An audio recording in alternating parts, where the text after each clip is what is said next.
नमस्कार। एक और नए वीडियो में आप सभी का बहुत बहुत स्वागत है और मैं हूं आपका दोस्त इंजीनियर प्रभात कुमार सिंह।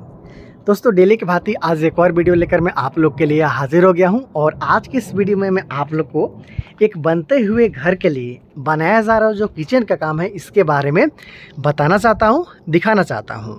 दोस्तों, इस बनते हुए किचन में कुछ अच्छा काम भी किया गया है और इसके साथ साथ कुछ गलत काम भी यहाँ पे कर लिया गया है, तो इसके बारे में भी मैं आप लोग को बताने वाला हूँ। अगर आप इस वीडियो को देखते हो तो जो भी आपके मन में किचन बनाने से संबंधित अब तक का डाउट है वो क्लियर हो सकता है, क्योंकि आज मैं आपके इसका जो किचन का प्लेटफॉर्म के लिए स्लैब बनाया जाता है उसके बारे में बताऊँगा, कितना इसका ऊँचाई रखना है इसके बारे में बताऊँगा, किस साइज में आपको किचन बनाना है, ऊपर लिंटर लेवल पर किस तरीके से आपको छज्जा देना है, पूरा जानकारी आज मैं आप लोग को देने वाला हूँ। तो वीडियो को पूरा लास्ट तक देखिएगा। तो चलिए शुरुआत करते हैं। सबसे पहले बात कर लेते हैं इस बनते हुए घर के लिए जो किचन बनाया जा रहा है इसका साइज़ का, क्योंकि सबसे महत्वपूर्ण जब आप किचन बनाने की शुरुआत करते हो तो सबसे जो आपके लिए जटिल प्रश्न होता है यही रहता है कि किस साइज़ में किचन को बनाना है। तो ये जो बनता हुआ किचन आप देख रहे हो इसका साइज़ का बात कर लिया जाए तो 12 फीट बाई 8 फीट में बनाया जा रहा है। अगर आप 12 और 8 को गुना करते हो तो 96 आता है, मतलब 12 फीट बाई 8 फीट मतलब 96 स्क्वायर फीट में इस घर के लिए जो किचन है उसका निर्माण किया जा रहा है। काफ़ी कंफर्टेबल साइज़ रखा गया है एक मिडिल क्लास फैमिली के लिए। अगर आपके फैमिली मेम्बर में 7 से 8 लोग हैं तो आसानी के साथ इस साइज का किचन में आपका काम है वो चल जाता है। इस किचन के लिए जो दरवाज़ा रखा गया है इसका बात कर लिया जाए तो यहाँ पे भी बहुत सारे लोगों के मन में कन्फ्यूज़न आता है कि इसका चौड़ाई क्या रखें। तो देखिए 2.5 फीट अगर आप इसके लिए चौड़ाई छोड़ते हो तो फिर जब आप इसके लिए चौखट लगाते हो तो लगभग 3-3 इंची दोनों तरफ से आपका है वो कम हो जाता है, तो फिर वो 2 फीट के आसपास में आपका दरवाज़ा है वो रहता है, तो थोड़ा साइज़ है वो छोटा हो जाता है। इसलिए जब आप किचन के लिए दरवाज़ा के लिए जगह छोड़िएगा तो कम से कम 3 फीट छोड़िएगा। 3 फीट चौड़ा छोड़ते हो तो 3-3 इंच अगर दोनों तरफ से जाता है चौखट में, फिर भी आपको 2.5 फीट के आसपास में आसानी के साथ चौड़ा जगह मिल जाता है। ऊंचाई का बात कर लिया जाए तो 7 फीट तो आपको रखना ही है। जैसे कि आपको पता है कि घर का जो भी आपका रूम है, किचन है, टॉयलेट बाथरूम है, कम से कम आपको इसका दरवाज़ा का ऊंचाई 7 फीट रखना ही है। तो किचन का दरवाज़ा के लिए आपको जगह रखना है 3 फीट बाई 7 फीट का। तो इस तरीक़ा से आप रख सकते हो। इस घर का जो देख सकते हो छत के लिए जो लेवल है वो ग्राउंड लेवल से 10 फीट रखा गया है। चलिए चलते हैं अंदर और देखते हैं कि किस तरीक़ा से किचन के लिए जो प्लेटफॉर्म है उसका बनाने का काम चल रहा है, क्योंकि वो भी बहुत ही महत्वपूर्ण है। अगर देखा जाए तो उसको बनाने में आपको गलती नहीं करना चाहिए, उसमें गलती का जो गुंजाइश है वो बहुत कम रहता है। दोस्तों, किसी भी किचन में आप जाते हो तो सबसे पहले जो आपके मन में ये प्रश्न उठता है कि आखिर किचन का जो प्लेटफॉर्म है उसे किस तरीक़ा से बनाया गया है और कितना इसका साइज़ है, कितना इससे मोटा ढाया किया गया है, कितना ऊंचाई है, सारा जानकारी आप उसके बारे में जानना चाहते हो। तो यहाँ पे जो किचन का प्लेटफॉर्म बनाया जा रहा है एल शेप में किचन प्लेटफॉर्म यहाँ पे बनाया जा रहा है।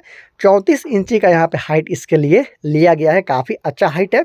इस बनते हुए किचन का प्लेटफॉर्म है, इसी में गलत काम किया गया है। कहाँ पे गलत काम किया गया है आप जब तक देखिए, मैं दिखा देता हूँ कहाँ पे गलत काम किया गया है और इसके साथ मैं भी बताऊँगा कि कैसे अच्छा काम किया गया, कैसे यहाँ पर गलत काम भी किया गया है। तो एल शेप में किचन प्लेटफॉर्म है, 34 से 36 इंची के आसपास में इसका ऊँचाई रख सकते हो। इसके लिए जो देख सकते हो मोटाई है कि कितना मोटा इसका कास्टिंग करना है तो 2.5 इंची के आसपास में इसका कास्टिंग है वो किया गया है। ये भी काफ़ी अच्छा यहाँ पे रखा गया है। 2.5 इंची के आसपास में ही आपको इसका कास्टिंग करना चाहिए। 2.5 इंची से ज़्यादा मोटा करते हो बाद में भद्दा लगने लगेगा। इसके साथ मैं बता दूँ कि इस घर का लिए जो किचन है वो आग्नेय कोण में बनाया जा रहा है। आग्नेय कोण का है उसको समझिए। देखिए उधर है पूरब और इधर है दक्षिण, तो पूरब और दक्षिण का कोण है, वहीं पे इस घर के लिए किचन का निर्माण है वो किया जा रहा है। आप देख सकते हो ये इस घर के लिए कॉर्नर और यहीं पे किचन का निर्माण किया जा रहा है। वास्तु के अनुसार भी इस कोण को काफ़ी अच्छा माना जाता है किचन के लिए।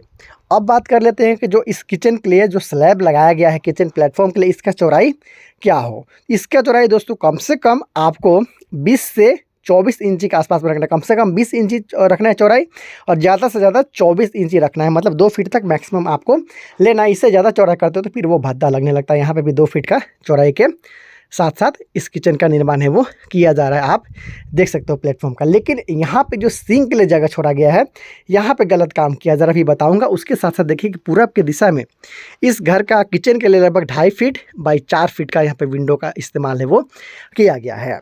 तो काफ़ी अच्छा है। पूरब से जब सूर्य निकलते हैं तो काफ़ी आपको जो प्रकृति वाला लाइट है वो यहाँ से प्राप्त होगा। आपके किचन में सूर्य का रोशनी आएगा तो काफ़ी अच्छा माना जाता है। और अग्नेय कोण में यहाँ पे किचन का निर्माण किया गया है, मतलब ये भी काफ़ी अच्छा है। यहाँ पे गलत काम है सिंक में, आप देख सकते होंगे, शायद आप अंदाज़ा लगा सकते हो कि क्या गलत काम किया गया है। देखिए, मैं आपको पूरा मौका देता हूँ कि आप इस गलती को पकड़ पाए। तो देखिए, ये तो आप देख ले होंगे कि ये जो क्रैक है यहाँ पे आ चुका है, लेकिन सिर्फ एक क्रैक आ गया तो यही गलती नहीं है। आखिर ये जो क्रैक है वो क्यों आया, इसके बारे में भी आप लोग को जानना चाहिए, ताकि आप देख सकते हो इसके लिए सरिया का भी इस्तेमाल किया गया है। इधर भी क्रैक्स आ गया है, उधर भी क्रैक्स आ गया है, देख सकते हो कुछ इस तरीक़े से। यहाँ पे क्रैक्स आप आसानी के साथ देख सकते हो, यहाँ पे तो आप देख ही रहे हो। तो आखिर क्यों यहाँ पे क्रैक्स आया है, क्या इसका कारण है, आइए इसके बारे में समझते हैं। देखिए, ये जो स्लैब है इसका कास्टिंग आपको 2 से 2.5 इंची के आसपास में मोटा में ही करना होता है। उसके लिए आपको ये कोशिश करना चाहिए कि बिल्कुल जो कॉर्नर है, जो इसके लिए कॉर्नर है, यहाँ पे आपको सिंक के लिए जगह है वो नहीं छोड़ना है। अगर छोड़ना भी है तो उसके लिए क्या करना है, देखिए, जब आप बिल्कुल कॉर्नर पे छोड़ते हो तो इतना दूर का जो लोड है वो लोड कहाँ पे आ रहा है, इस पार्ट पे आ रहा है और इस पार्ट में आ रहा है, और क्रैक्स हमारा भी यहीं पे आया। तो ऐसा सिचुएशन आपको करना ही है कि ये जो आप देख रहे हो, ये जो पतला जगह छोड़ा गया है लगभग 2 से 2.5 इंची के आसपास में, इसको आपको यहीं तक नहीं छोड़ना, थोड़ा और आगे तक ले जाना है। ये दोस्तों थोड़ा और इसे यहाँ तक ना करके यहाँ तक आपको ले जाना चाहिए। उसके साथ साथ जो ये सपोर्ट है वो आपको दूर तक मिलेगा। उसके मतलब कहने का मतलब है कि इसको थोड़ा अंदर में छोड़ना चाहिए। जैसे यहाँ से डायरेक्ट ये जो है ना बहुत ही पतला है, इसलिए यहाँ पे क्रैक्स आ चुका है। अगर इसका सपोर्ट के लिए यहाँ तक अगर कास्टिंग किया जाता, यहाँ पे थोड़ा चौड़ा रहता तो इसको सपोर्ट मिलता और फिर वहाँ पे जो टूटने या फिर दरार का समस्या है वो नहीं आता। उसके साथ साथ यहाँ पे देख सकते हो ये जो सरिया लगाया गया है, कवर के बारे में शायद मिस्त्री को पता ही नहीं था कि कम से कम 1.5 इंच का कवर देना चाहिए नीचे से। तो देखिए, इस तरीके से कवर का इस्तेमाल यहाँ पे प्रॉपर नहीं किया गया है। सरिया बिल्कुल दिख रहा है, ऐसा सरिया लगाने से कोई फ़ायदा ही नहीं है, इसलिए यहाँ पे क्रैक्स है वो आ चुका है। आप तीनों चारों तरफ से देख सकते हो कुछ इसी तरीके से सरिया को बांधा गया है। नीचे में कवर देना था, और उसके साथ साथ अगर यहाँ पे ज़्यादा लोड पड़ता है तो कुछ इस तरीक़ा से एल करते हुए आप चाहो तो सरिया दे सकते थे। 2 से 3 अगर सरिया देते तो इस तरीक़ा से कास्टिंग करते अंदर डाल के सरिया, शायद इस तरीक़ा का क्रैक्स नहीं आता। यहाँ पे भी आप जो एक्स्ट्रा बार है उसे प्रोवाइड कर सकते थे, तो फिर ये क्रैक्स का जो समस्या है, क्रैक आपको नहीं आता। और इस पट्टी को भी आपको चौड़ा करना चाहिए। बिल्कुल आपको थोड़ा जगह छोड़ते हुए इसे नहीं बनाना चाहिए, इसे चौड़ा आप कर सकते हो, एक्स्ट्रा बार आप यहाँ पे दे सकते थे। तो आप समझ गए होंगे कि क्रैक्स यहाँ पे क्यों आया और कैसे आपको बनाना है। बिल्कुल कॉर्नर पे आपको कभी भी नहीं बनाना, थोड़ा अंदर जाते हुए इसके लिए जगह है वो छोड़ना है। इसके साथ साथ बात कर लिया जाए, एक और यहाँ पे काम किया गया है। देखिए, और मैं बता दे रहा हूँ कि ये जो किचन में लगाया गया है स्लैब, ये भी गलती से लगाया गया है। ये गलत काम है। क्यों गलत काम है मैं आपको बताता हूँ। देखिए, ये जो स्लैब लगाना है ना लिंटर लेवल पे आप लगा सकते हो, लेकिन उसका एक तरीका है। क्या तरीका है चलिए मैं बताता हूँ। देखिए, 7 फीट की ऊंचाई पे आप 3 फीट की ऊंचाई में तो इसको लगा सकते हो किचन प्लेटफॉर्म, और ज़मीन के 7 फीट की ऊंचाई पे जो लिंटर वाला बीम आता है, देख सकते हो लिंटर बीम है, इसी के साथ आपको छज्जा है वो इस तरीक़ा से बनवाना होता है।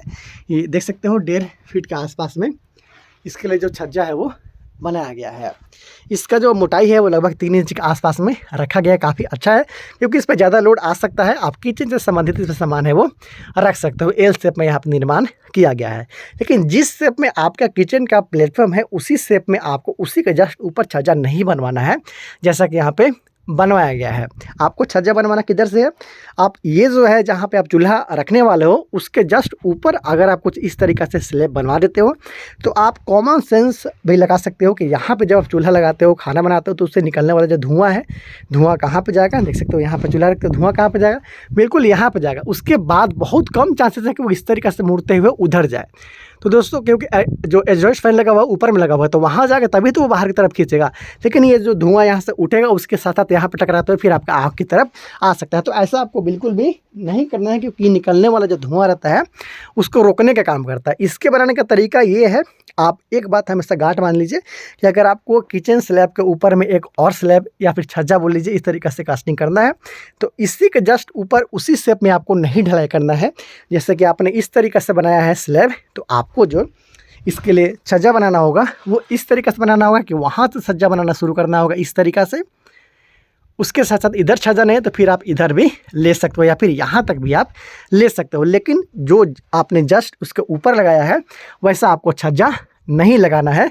आप इमेजिन करके सोच सकते हो, समझ सकते हो कि कैसे यहाँ पे जो छज्जा लगाया गया है इसके जस्ट ऊपर में, इसको ना लगाते हुए अगर आप इस तरीक़े से लगाते हो तो धुआं निकलने में किसी भी तरह का प्रॉब्लम का सामना नहीं करना पड़ेगा, क्योंकि इसके जस्ट ऊपर वाला जो हिस्सा है वो आसानी के साथ जो धुआं है निकलने में उससे बाधा नहीं पहुंचाएगा। आसानी के साथ आपका विंडो है या फिर एग्जॉस्ट फैन में आसानी के साथ, या फिर चिमनी है तो आसानी के साथ उसे खींच लेता है। तो इस तरीक़ा से आपको छज्जा लगाने में भी थोड़ा सोचने की ज़रूरत है।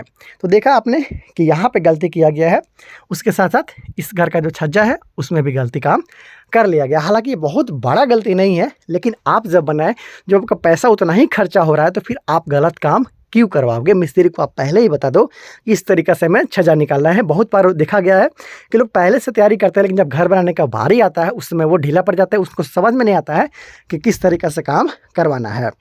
तो इस सारी भी चीज़ को आपको ध्यान रखना चाहिए जब आप घर बनाते हो, तो इन सारी चीज़ों को आपको ख्याल में रखना चाहिए। तो दोस्तों इसी तरीके का और भी ज़्यादा वीडियो देखना चाहते हो तो आप हमारे चैनल को सब्सक्राइब ज़रूर कर दीजिएगा, क्योंकि मैं आप लोग के लिए डेली बेसिस पे जो घर बनाने से संबंधित वीडियो है वो लाता रहता हूँ। तो इस तरीक़ा से 8 फीट बाय 12 फीट में आप अपने घर के लिए एक सुंदर सा जो किचन का निर्माण है वो करवा सकते हो। उम्मीद है ज़रूर आपको ये वीडियो पसंद आया होगा। एक बार और गुजारिश करना चाहूँगा कि अगर आपको मेरा वीडियो पसंद आता है, मेरा वीडियो से आपको सीखने के लिए मिलता है, तो आप चैनल को सब्सक्राइब नहीं किए तो प्लीज़ अभी के अभी लाल बटन दबाते हुए चैनल को सब्सक्राइब ज़रूर कर लीजिएगा। तो बहुत ही जल्द मिलते हैं अगले वीडियो में, तब तक ले दीजिए इजाज़त। नमस्कार।